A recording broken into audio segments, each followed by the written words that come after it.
یہ بات بتانے کا مقصد یہ ہے، لوگ کہتے ہیں جی یہ مولویاں ووٹ دینے نہ دنیا داری نہ پتہ نہیں۔ الحمدللہ آپ کے علم میں ہے، چند مہینے پہلے، بلکہ 1 مہینہ شاید ابھی مکمل نہ ہوا ہو، جنگ میں یونیورسٹی آف جنگ کا افتتاح گورنر پنجاب سے میں نے کروایا یا نہیں کروایا؟ اور نئی یونیورسٹی کی بلڈنگ، اس کا سنگ بنیاد بھی رکھوایا یا نہیں رکھوایا؟ لوگ مجھے کہتے ہیں یہ کیسے ہوا؟ میں نے کہا یہ حضور کی ختم نبوت پر بولنے کی برکت سے ہوا، اس لیے آپ کو بیدار رہنا ہوگا۔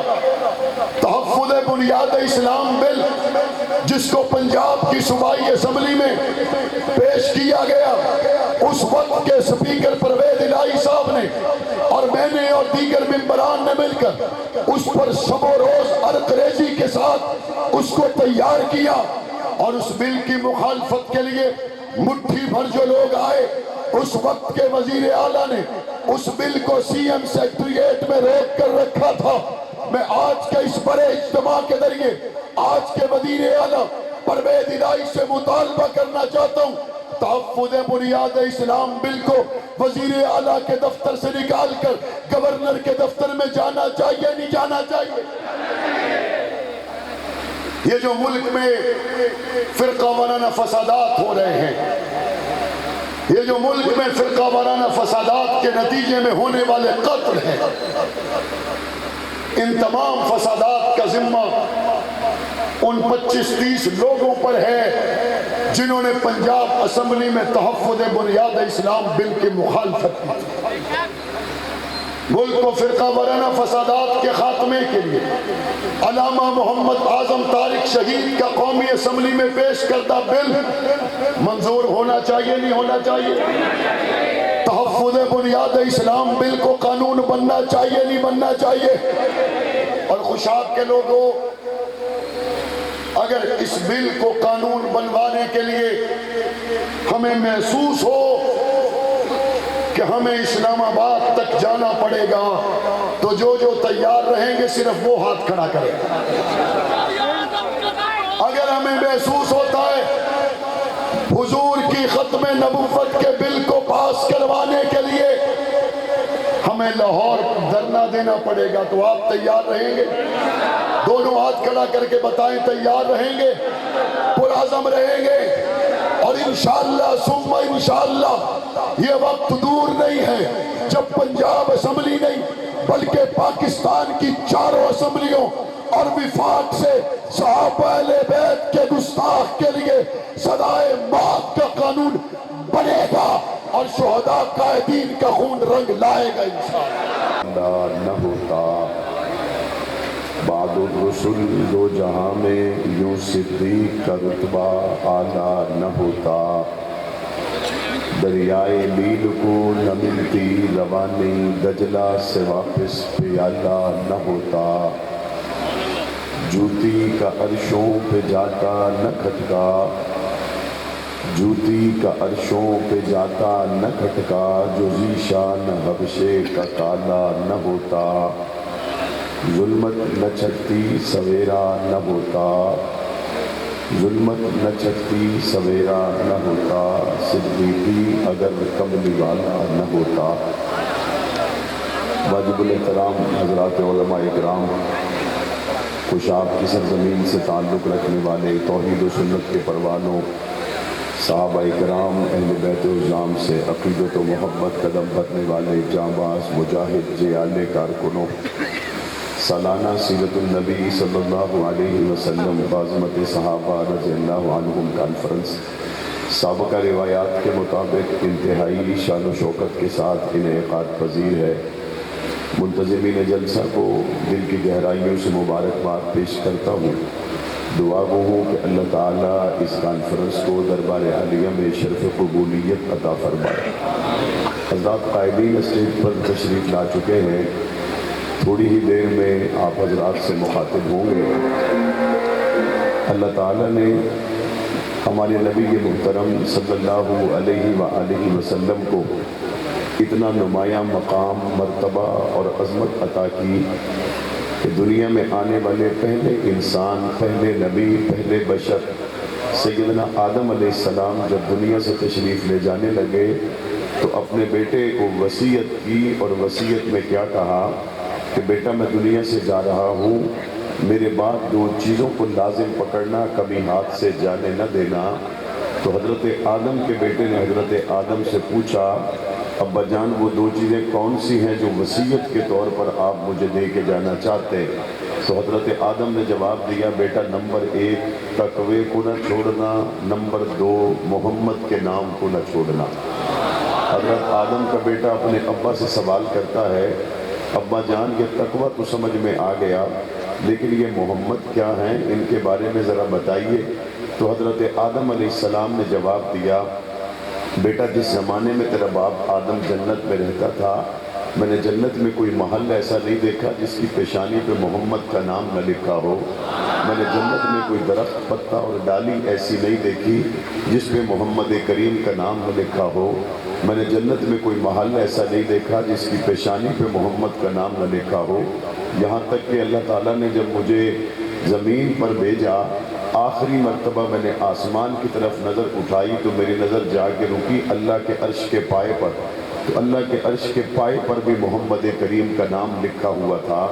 پاک پیغمبر کے آنے سے پہلے دنیا پہ آنے والے پہلے بشر، پہلے آدم اپنے بیٹے کو وصیت کریں اور حضور علیہ السلام کے نام جنتوں میں ہونے والے تذکرے اور حالات کا اپنے بیٹے کو خبردار کریں۔ تو ایک بات تو واضح ہو گئی کہ جب سے انسانیت کا یہ سلسلہ قائم ہے تب سے ہمارے نبی محترم صلی اللہ علیہ وآلہ وسلم کے تذکرے بھی موجود ہیں، اور آپ دیکھتے ہیں کہ حضرات انبیاء علیہم الصلاۃ والتسلیم حضرت داؤد کی زبان پر میرے نبی کا ذکر موجود ہے، زبور میں میرے نبی کا تذکرہ موجود ہے، انجیل اور تورات میں میرے نبی کا تذکرہ موجود ہے۔ صرف اسی طرح موجود نہیں ہے بلکہ یہاں تک موجود ہے، مفسرین نے لکھا کہ اللہ تعالیٰ نے 2 یتیم بچوں کی دیوار جو گر رہی تھی اس دیوار کے نیچے ان 2 یتیم بچوں کا خزانہ دفن تھا، جس کو قرآن وَكَانَ تَحْتَهُ كَنْزٌ لَهُمَا کہہ کر بیان کرتا ہے۔ اللہ نے وہاں نبیوں سے دیوار کی مرمت کروائی تاکہ یتیموں کا خزانہ ضائع ہونے سے بچ جائے۔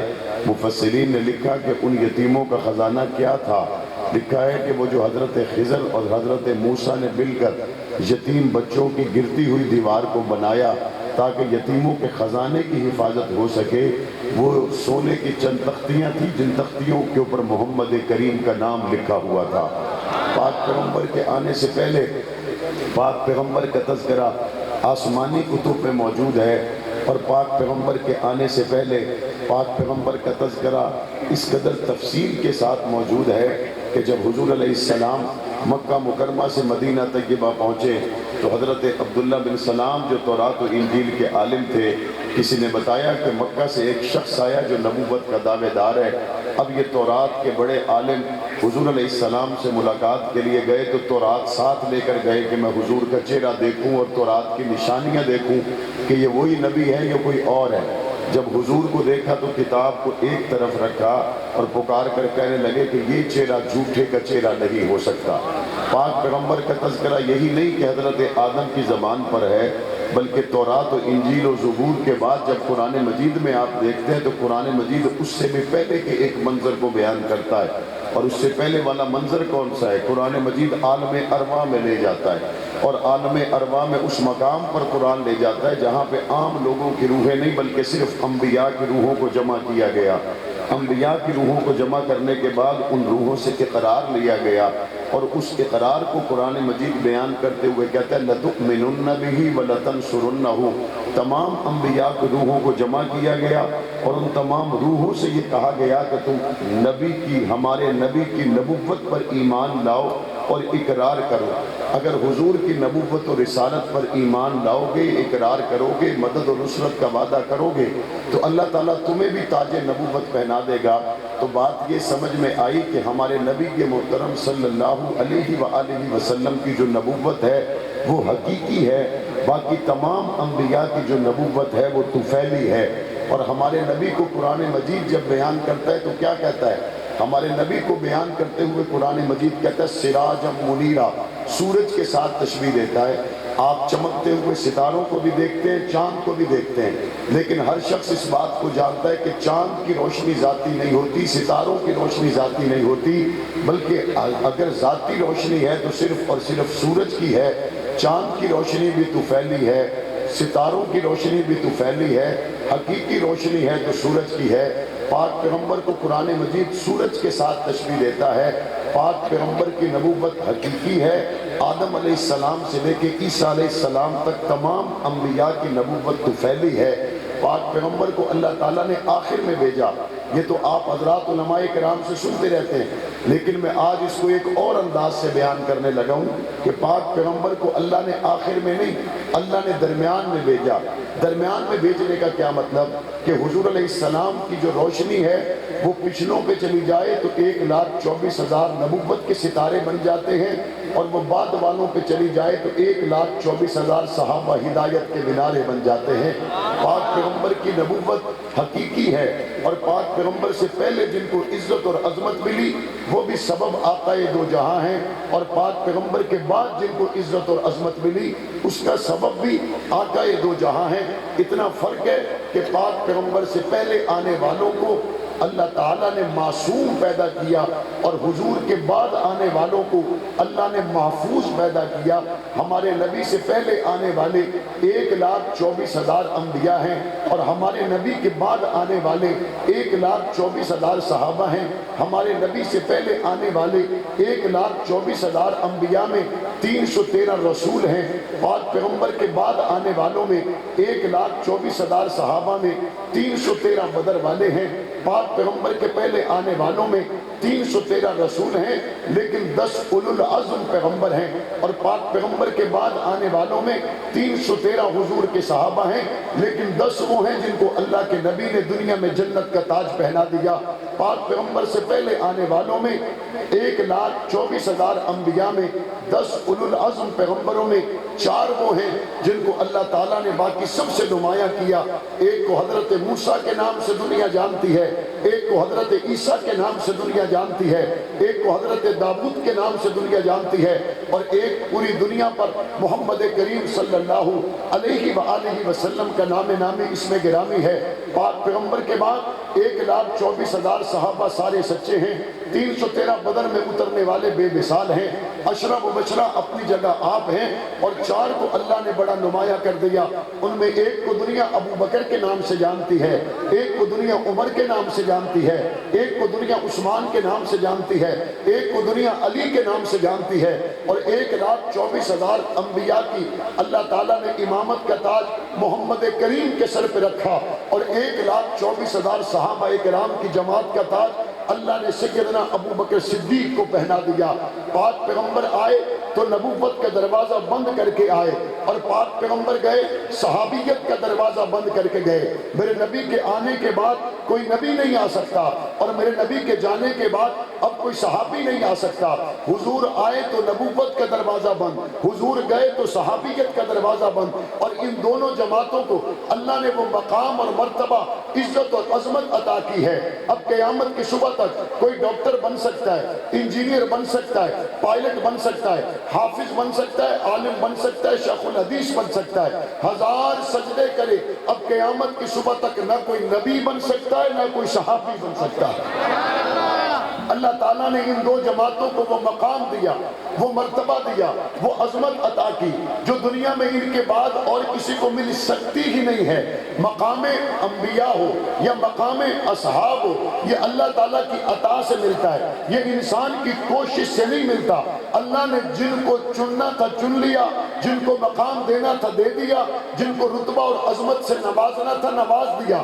اب بعد میں اپنی کوشش سے کوئی نبی نہیں بن سکتا، کوئی صحابی نہیں بن سکتا۔ میں نے عرض کیا انبیاء معصوم ہیں، صحابہ محفوظ ہیں، انبیاء معصوم ہیں، صحابہ محفوظ ہیں، انبیاء معصوم ہیں، صحابہ محفوظ ہیں۔ صحابہ کرام کیسے محفوظ ہیں؟ علماء کرام نے اس پر بہت کچھ لکھا ہے۔ میں ایک آسان مثال جو صحابہ محفوظ ہونے کی آپ کے گوش گزار کرنا چاہتا ہوں۔ صحابہ محفوظ ہیں، کیسے محفوظ ہیں؟ ایک بچہ ماں سے ضد کرتا ہے میں نے خوشاب جلسہ سننے کے لیے جانا ہے، ماں کہتی ہے بیٹا رش بہت ہوگا، دور بہت ہوگا، راستے میں ٹریفک بہت ہوگی، رکشے بہت ہوں گے، سائیکلیں موٹر سائیکلیں بہت ہوں گی، تم نہ جاؤ، تم کھو جاؤ گے، بھٹک جاؤ گے۔ ماں کے بہت سے سوالوں کے جواب میں بیٹا صرف ایک بات کہتا ہے اماں اگر میں ابا کے ساتھ جاؤں تو پھر؟ ماں کہتی ہے بس ابا کے ساتھ جانا ہے تو پھر کوئی بات نہیں، پھر چلے جاؤ۔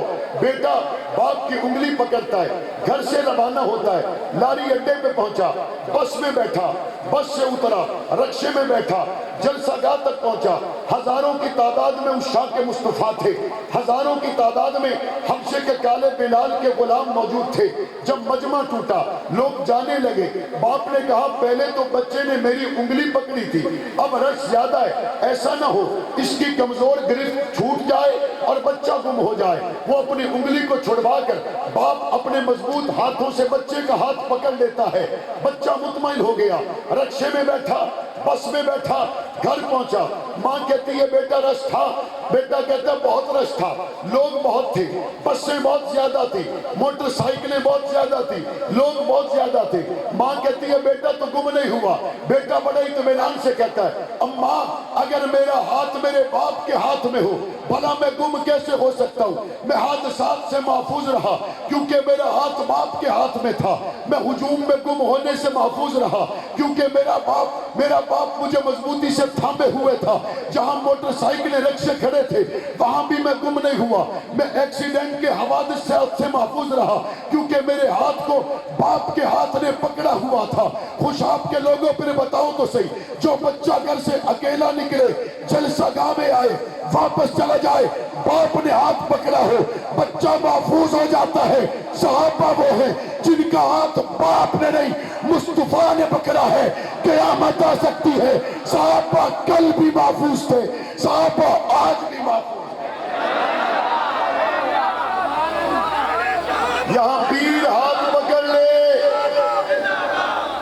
یہاں پیر ہاتھ پکڑ لے، مرید گم نہیں ہوتا۔ یہاں باپ ہاتھ پکڑ لے، بیٹا گم نہیں ہوتا۔ صرف یہاں کے ہاتھوں کی بات نہیں ہے، صرف یہاں کے ہاتھوں کی بات نہیں ہے۔ مصطفیٰ کریم نے ایک ہاتھ ابو بکر کا پکڑا اور ایک عمر کا پکڑا اور ہوا میں لہرا کے فرمایا ہاکذا نبعث یوم القیامہ، ہم قیامت کے دن ایسے اٹھیں گے، میں ایک ہاتھ ابو بکر کا پکڑوں گا، ایک ہاتھ عمر کا پکڑوں گا۔ مصطفیٰ کے ہاتھ میں ہاتھ کن کے ہیں؟ بلند آواز سے مصطفیٰ کے ہاتھ میں ہاتھ کن کے ہیں؟ مصطفیٰ کے مرید کون ہیں؟ محفوظ کون ہیں؟ حضور کے مقتدی کون ہیں؟ حضور کے ساتھی کون ہیں؟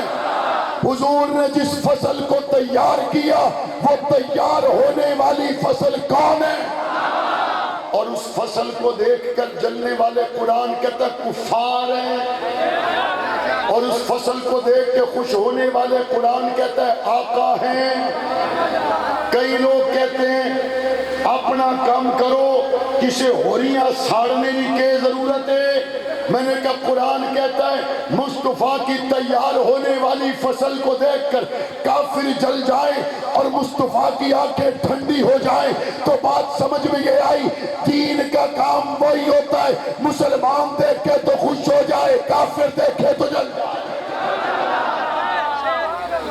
تحفظ بنیاد اسلام بل پنجاب اسمبلی میں لایا گیا، حضور کی ختم نبوت کے تحفظ کے لیے، صحابہ اہل بیت کی عزت کے تحفظ کے لیے، امہات المومنین کی حرمت کے تحفظ کے لیے۔ پنجاب اسمبلی میں 25-30 لوگ اس بل کی مخالفت میں کھڑے ہوئے۔ ٹرانسجینڈر بل آیا، قانون بنا، اس کے مقابلے میں وہ کھڑے نہیں ہوئے۔ تمہیں غیر اسلامی بل آ جائے تو کوئی تکلیف نہیں، مصطفیٰ کے یاروں کی عزت کا بل آ جائے تو تکلیف ہے۔ غیر اسلامی غیر روایتی بل آ جائے، غیر فطری بل آ جائے، اس سے تمہاری آواز نہیں نکلتی۔ حضور کی ختم نبوت کا بل آ جائے، تمہارے پیٹ یہ سمجھنے پر مجبور ہیں ٹرانسجینڈر ایکٹ کو لانے والا طبقہ بھی وہی ہے، صحابہ اہل بیت کا گستاخ طبقہ بھی وہی ہے۔ ہمیں بعض لوگ کہتے ہیں چیلم کے موقع پر کچھ لوگوں کے مقابلے میں آپ بھی نکلے، میں نے کہا ہم ان ٹرانسجینڈر کے مقابلے میں نکلے۔ قائدین لاہ عمل کا اعلان کریں گے اور آپ لبیک کہیں گے انشاءاللہ، لیکن میں اس بات کو اپنی ذمہ داری کے تقاضوں کے مطابق آج خوشاب کے اس جلسہ عام میں واضح کر دینا چاہتا ہوں۔ آج ربیع الاول ہے اور ماہ اکتوبر بھی ہے، جس میں اسمبلی کے اجلاس کو جاتے ہوئے 6 اکتوبر 2003 کو علامہ محمد اعظم طارق کو ختم نبوت صحابہ و اہل بیت کی ناموس کی جنگ لڑنے کی پاداش میں شہید کر دیا گیا تھا۔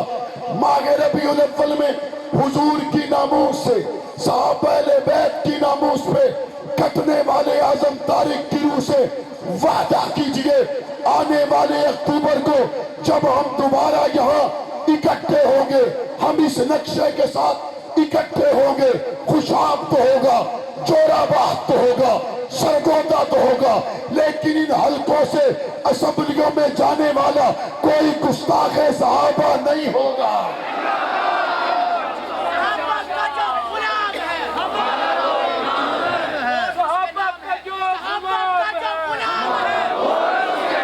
مجھے اس بات کا پتہ ہے، میں اس بات سے آگاہ ہوں کہ جب بھی حضور کی ختم نبوت کی بات اسمبلی کے فلور پر میں کرتا ہوں، خوشاب کے لوگ میرے لیے دعائیں کرتے ہیں۔ مجھے اس بات کا پتہ ہے جب بھی صحابہ اہل بیت کی عزت کی بات ایوان میں کھڑا ہو کر میں کرتا ہوں، خوشاب کے بزرگ میرے لیے دعائیں کرتے ہیں۔ لیکن میں آپ سے پوچھنا چاہتا ہوں، آپ نے اپنے علاقوں میں جن کو ووٹ دیا تھا وقت آنے پر اگر حضور کی ختم نبوت کے لیے وہ نہیں بولے، آپ کو ان سے پوچھنا چاہیے نہیں پوچھنا چاہیے؟ بلند آواز سے بتائیں، پوچھنا چاہیے نہیں پوچھنا چاہیے؟ یہ الیکشن کے سال کا آغاز ہو چکا ہے، آنے والے ربیع الاول سے پہلے آپ نے ایک انتخابی میدان سے گزرنا ہے۔